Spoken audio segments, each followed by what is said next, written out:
Hello friends, एक बार फिर से मैं आप लोगों के लिए डिजाइनर गाउन लेके आई हूँ जो है हमारा ऑफ शोल्डर गाउन। जैसा कि आप लोगों को इस पिक्चर में भी दिखाई दे रहा होगा कि इसका डिजाइन कैसे है और कैसे दिखता है। ज्यादातर इस डिजाइन का जो गाउन होते हैं वो वेडिंग ड्रेसेस में भी यूज किए जाते हैं और फैशन के अकॉर्डिंग देखा जाए तो इसका यूज बहुत अधिक किया जाता है। जब भी आप इस ड्रेस को तैयार करते हैं तो हमेशा या तो आप किसी का जो हमारा ये गाउन होता है वो हमारा बॉडी फिटेड होता है तो इसके अंदर हमेशा कप्स का यूज किया जाता है। जैसे हमने यहाँ पे ऑफ शोल्डर गाउन कहा है उसी तरीके से इसको कप्स गाउन भी कहते हैं। विदाउट कप का यूज करके आप इसे नहीं तैयार कर सकते, क्योंकि अगर आप इसका डायरेक्टली ऐसे यूज करेंगे तो वो फिट नहीं आएगा और जो इसका लुक है वो अच्छा नहीं दिखाई देगा।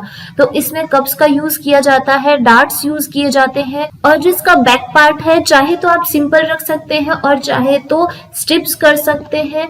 आपका जैसा भी डिजाइन हो या फिर आपकी जैसी भी चॉइस हो आप उसके अकॉर्डिंग इसका बैक डिजाइन कर सकते हैं। इस डिजाइन में दो पार्ट्स करते हैं, एक होता है आपका बॉडी पार्ट और दूसरा होता है आपका स्कर्ट पार्ट। जो बॉडी पार्ट है वो आपका शोल्डर कट जाएगा, आपके सिर्फ जो चेस्ट लाइन रह जाती है वहीं से कट होता है। अभी हम जब ड्राफ्टिंग जानेंगे तो उसमें आप लोगों को एग्जैक्टली समझ में आ जाएगा कि ये कैसे तैयार होता है। इसके लिए जो हम फैब्रिक लेते हैं वो उसका जो स्टफ है वो थोड़ा सा थिक होना चाहिए और अगर आप कोई नॉर्मल फैब्रिक ले रहे हैं या फिर पतला फैब्रिक ले रहे हैं तो उसका जो टेक्सचर है वो थोड़ा सा नॉर्मल आता है। अगर आप उसमें स्टफ फैब्रिक लेते हैं तो जो उसका टेक्सचर है वो बहुत ही सुंदर दिखाई देता है और ये ज्यादातर पार्टी ड्रेसेस में ही यूज किया जाता है। तो आज हम इसकी ड्राफ्टिंग जानेंगे, तो चलिए शुरू करते हैं इसकी ड्राफ्टिंग से। किसी भी ड्राफ्टिंग को स्टार्ट करने के लिए या फिर किसी भी ड्रेस को बनाने के लिए हमको उसका मेजरमेंट चाहिए होता है। तो हम सबसे पहले यहाँ पर मेजरमेंट देखते हैं कि हमको मेजरमेंट कौन कौन से चाहिए। फुल लेंथ आपके 40 इंच दे रखी है। जो आपके 40 इंच दे रखी है वो आपका body part with skirt part दोनों को मिला करके यहाँ पर फुल लेंथ दे रखी है। बट आप अगर चाहें तो बॉडी पार्ट्स के लिए मेजरमेंट अलग से लिख सकते हैं। जैसे कि मैंने यहाँ पर जो बॉडी पार्ट है वो नेचुरल वेस्ट लेंथ तक लिया है तो इसलिए मैंने यहाँ पर नेचुरल वेस्ट लेंथ की मेजरमेंट दे रखा है। आप चाहें तो आप मेजरमेंट के अकॉर्डिंग या अपना बॉडी जहां तक आप रखना चाहते हैं वहां तक भी मेजर करके रख सकते हैं। कई बार ऐसा होता है कि कुछ जो स्कर्ट पार्ट होता है वो थोड़ा सा ऊपर लेना चाहते हैं, जो बॉडी पार्ट है वो शॉर्ट रखना चाहते हैं तो 14 इंच भी रख सकते हैं और 15 इंच भी रख सकते हैं। वो आपके टेस्ट के अकॉर्डिंग या डिजाइन के अकॉर्डिंग चेंज कर सकते हैं। फिर हमको चाहिए बस्ट मेजरमेंट, वेस्ट और शोल्डर। ये जो भी मेजरमेंट है ये सारे हमारे बेसिक बॉडी ब्लॉक की जो ड्राफ्टिंग की थी हमने सेम वही मेजरमेंट है यहाँ पर। और जो हमारी यहाँ पर जो आप लोगों को ड्राफ्टिंग दिख रही है ये फ्रंट पार्ट की है और ये हमारे बैक पार्ट की है। तो ये भी हमारे सेम ही बेसिक बॉडी ब्लॉक हमने बनाया था उसी के अकॉर्डिंग ही तैयार की गई है। बस यहाँ पर हल्का सा चेंज ये किया है कि आपके नेक पार्ट को हमने नहीं लिया है, क्योंकि हमें यहाँ पर नेक पार्ट की जरूरत नहीं है।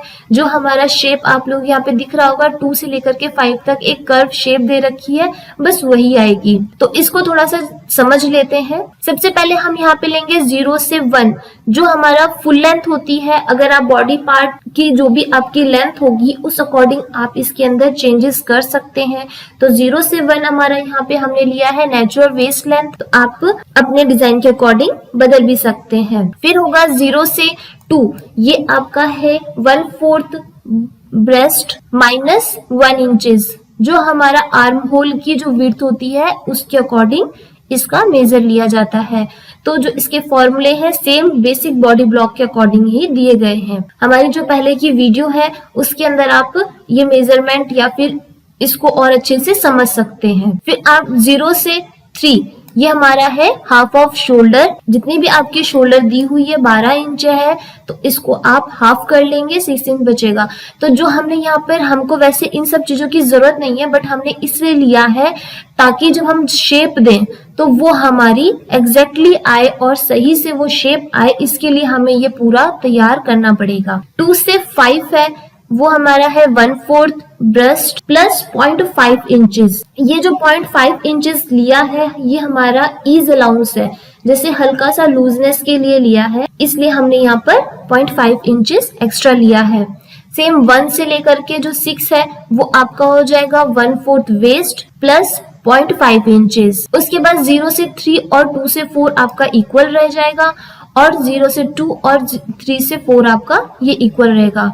जो यहाँ पर शोल्डर डाउन किया है वो 0.5 इंचेस किया है। आप चाहे तो जरूरत नहीं है, नहीं भी करेंगे तो कोई फर्क नहीं पड़ेगा। 0 से 8 है वो आपका 1/12 चेस्ट है।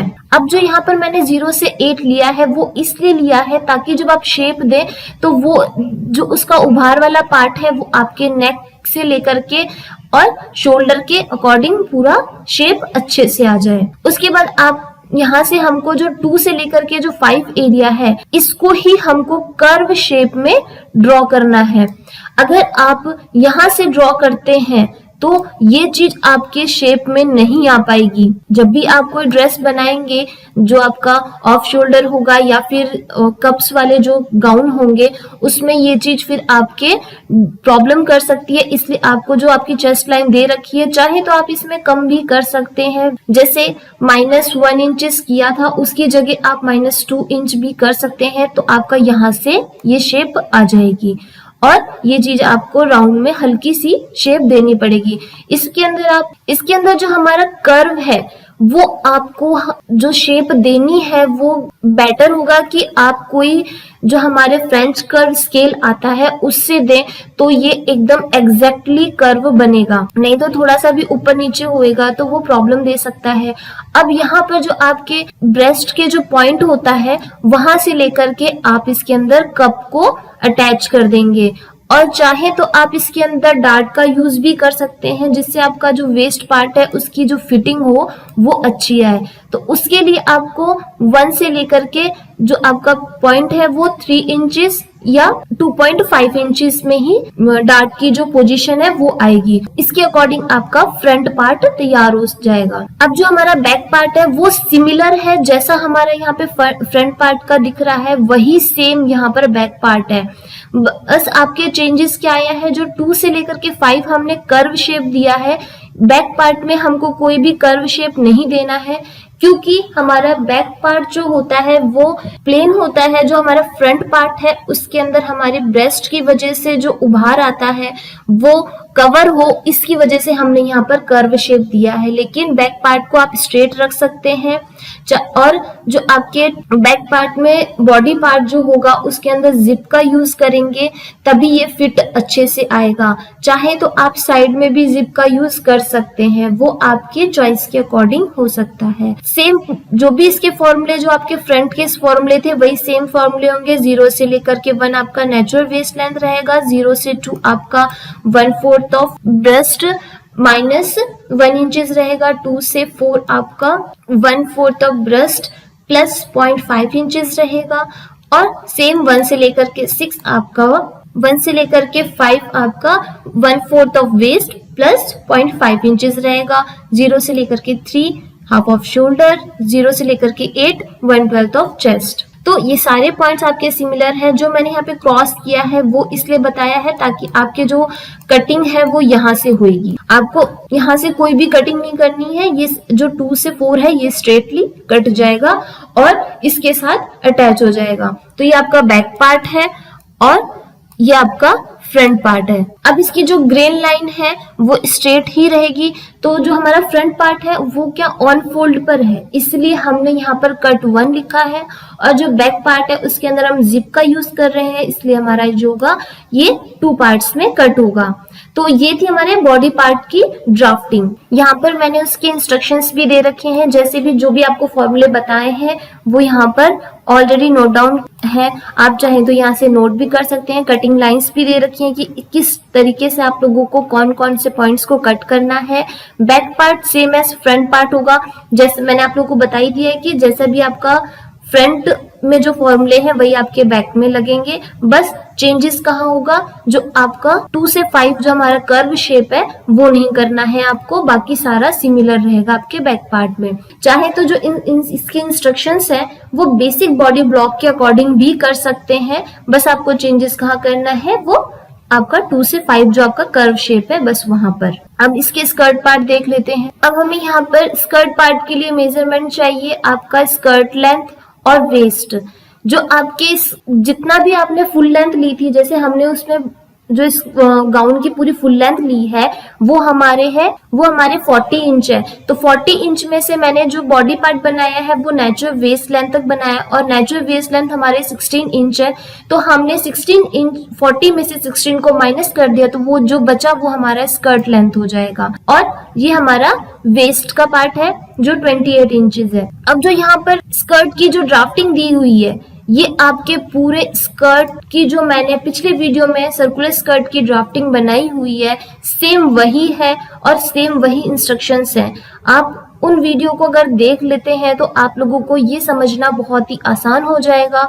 तो यहाँ पर मैं सिर्फ उसके बारे में थोड़ा फटाफट बताऊंगी ताकि आप लोगों को एक हिंट मिल सके। बाकी अगर आप एग्जैक्टली डिटेल में जानना चाहेंगे तो वो आप मेरी पिछले वीडियो में देख सकते हैं। 0 से 1 है हमारा full length of skirt plus 1/6 of waist. जो हमारी 1/6 ऑफ वेस्ट दी हुई है वो 0 से 4 वाला जो पार्ट है वो जो हमारा कट जाएगा स्कर्ट की वेस्ट में, तो हमको एक शेप देनी होगी सर्कुलर के लिए, तो उसकी जो हमारा मेन फैब्रिक है उसके अंदर हमको प्लस करना होगा। उसके बाद 1 से लेकर के 1' है आपका बॉटम फोल्डिंग। आप चाहें तो अगर गाउन के अंदर मैक्सिमम फोल्डिंग कम रखते हैं और पीको करवाते हैं तो इसलिए आप यहाँ पर बॉटम फोल्डिंग अपने अकॉर्डिंग रख सकते हैं, चाहे तो हाफ रख लें और 1 सेंटीमीटर भी सफिशिएंट होगा। उसके बाद 0 से 4 होगा आपका 1/6 ऑफ वेस्ट। जो ये हमारा स्कर्ट पार्ट है वो हमारा फुल सर्कुलर स्कर्ट है तो यहाँ पर इसलिए 1/6 ऑफ वेस्ट बताया गया है। फिर उसके बाद आप लोगों को ये जो 0 से लेकर के 2' सिमिलर होगा 0 से लेकर के 1' का, और 2' और 6 ये जो चारों एरिया है ये सारे इक्वल पार्ट्स में होंगे। अगर ये 24 से अगर ये 30 है तो आपका 0 से 2' भी 30 होगा, 2' से 6 भी 30 होगा और 6 से 1' भी 30 ही होगा। उसके बाद आपको 0 से लेकर के 6 तक एक डायगोनल लाइन ड्रॉ करनी है जिससे ये हमारी जो सर्कुलर स्कर्ट की जो शेप है वो एग्जैक्टली आ सके, इसलिए हमने यहाँ पर एक डायगोनल शेप लाइन ड्रॉ की है। और 2' और 6 को जो मिड पॉइंट है वो हमारा 7 है और 1' का और 6 का मिड पॉइंट हमारा 8 है। इसको भी आप 0 से एक स्ट्रेट लाइन ड्रॉ कर लेंगे। उसके बाद आपको सेम वही मेजरमेंट लेना है जितना आपने 0 से लेकर के 1' का लिया है, सेम वही आपका 0 से लेकर के 14 हो जाएगा, 0 से लेकर के 9 हो जाएगा और 0 से लेकर के 10 हो जाएगा। और बाकी 0 से 2' तो आपका है ऑलरेडी मेजरमेंट सेम ही है। और इसको आप कर्व शेप में ड्रॉ कर लेंगे। जैसे आप लोगों को स्कर्ट राउंड में चाहिए तो वो राउंड में आप इसको हल्का सा ड्रॉ कर लेंगे। उसके बाद हमारा जो होगा 0 से 4 और 0 से 3 ये इक्वल हो जाएगा 1/6 ऑफ वेस्ट। जितना आपने यहाँ पर लिया है सेम वही आपको 4 और 3 को आप एक स्ट्रेट लाइन में ड्रॉ कर देंगे। उसके बाद 0.5 नीचे पॉइंट ले लेंगे जो 12 होगा और उसे आप एक हल्के से कर्व शेप में ड्रॉ कर लेंगे। जब भी आप स्कर्ट पार्ट को अटैच करते हैं तो कभी भी स्ट्रेट नहीं रखते, उसके अंदर हल्का सा कर्व होता है। जब आप उसको बॉडी पार्ट के साथ अटैच करेंगे तो वो एकदम उसका जो फ्लेयर है वो सही आए और जो वेस्ट वाला पार्ट होता है वहां पर हमारा एग्जैक्टली फिट हो, उसके लिए हम ये शेप देते हैं। और इसकी जो फोल्डिंग है ऑन फोल्ड यहाँ से भी है और इस साइड से भी है। ये डबल मैंने आप लोगों को बता दिया कि फुल सर्कुलर स्कर्ट में है इसलिए यहाँ पर दोनों साइड से ऑन फोल्ड पर है। इसकी ग्रेन लाइन स्ट्रेट है लेकिन जब ये कट होके कटेगा तब ये ऑटोमेटिकली बायस ग्रेन में हो जाएगा और कट 1 रहेगा। और अगर आप एग्जैक्टली इसके बारे में और अच्छे से समझना चाहते हैं तो मेरी पिछली वीडियोस देख सकते हैं। अब इसके इंस्ट्रक्शंस देख ले। यहाँ से आप इसके इंस्ट्रक्शंस नोट डाउन कर सकते हैं, जो भी इंस्ट्रक्शंस बताए गए हैं। अगर आप लोगों को उसमें समझ में ना आया हो, पॉइंट्स कुछ ऐसे हो जो आपको फॉर्मूले नहीं समझ में आए तो आप यहाँ से चेक कर सकते हैं। और इसकी कटिंग लाइंस भी दे रखी है, बस आपको यहाँ से इसकी इनको नोट डाउन करके आप पेपर पैटर्न तैयार कर सकते हैं। पेपर पैटर्न बनाने के बाद आप एक अच्छा गाउन बना सकते हैं। किसी भी डिजाइनर गाउन को अगर आप बनाना चाहते हैं तो बेटर है कि आप उसकी पहले ड्राफ्टिंग तैयार कर लें, पेपर पैटर्न तैयार कर लें, उसके बाद का फैब्रिक कट करें। और जो कुछ ऐसे डिजाइन्स होते हैं जो हमारे मैनिक्विन्स जो होती हैं उन पे ट्राई किया जाता है, जैसे ड्रेपिंग सिस्टम होता है, ड्रेपिंग के अकॉर्डिंग उसे पहले चेक कर लिया जाता है कि उसमें डार्ट्स और जो उसकी फिटिंग्स है वो कैसी आएगी, उसके बाद उन्हें तैयार किया जाता है। कुछ ऐसे हैवी गाउन होते हैं जिनको हम उसके थ्रू भी तैयार कर सकते हैं। इनके डेकोरेशन की बात है तो वो आप अपने अकॉर्डिंग कर सकते हैं, जैसे हमारा जो स्कर्ट पार्ट है उसके अंदर आप डेकोरेट कर सकते हैं, एम्ब्रॉयडरी कर सकते हैं। और जैसा कि आप लोगों को इस पिक्चर में भी दिखाई दे रहा होगा कि गाउन के अंदर बहुत सारे स्टोन्स दिख रहे होंगे, वैसे भी आप लगा सकते हैं, मोतियों का यूज कर सकते हैं। आपके डिजाइन जैसा भी हो आप उसका यूज करके एक बहुत ही सुंदर डिजाइन बना सकते हैं। चाहे तो अगर आप ऑफ शोल्डर गाउन नहीं बनाना चाहते, आप उसके अकॉर्डिंग नहीं पहन सकते, तो आप इसमें स्ट्रिप्स का यूज कर सकते हैं, चाहे तो अपर पार्ट में नेट का यूज भी कर सकते हैं। तो आई होप आप लोगों को ये डिजाइन पसंद आएगा और इसकी जो ड्राफ्टिंग है वो आप लोगों के लिए यूजफुल रहेगी। तो हम नेक्स्ट वीडियो में एक और डिजाइन के बारे में जानेंगे। कुछ और डिजाइन ऐसे हैं जिनकी हमको ड्राफ्टिंग नहीं आती, उसकी कटिंग नहीं आती, तो उसके बारे में हम समझेंगे। तो मिलते हैं नेक्स्ट वीडियो में कुछ नए डिजाइन के साथ। Thank you very much and have a nice day.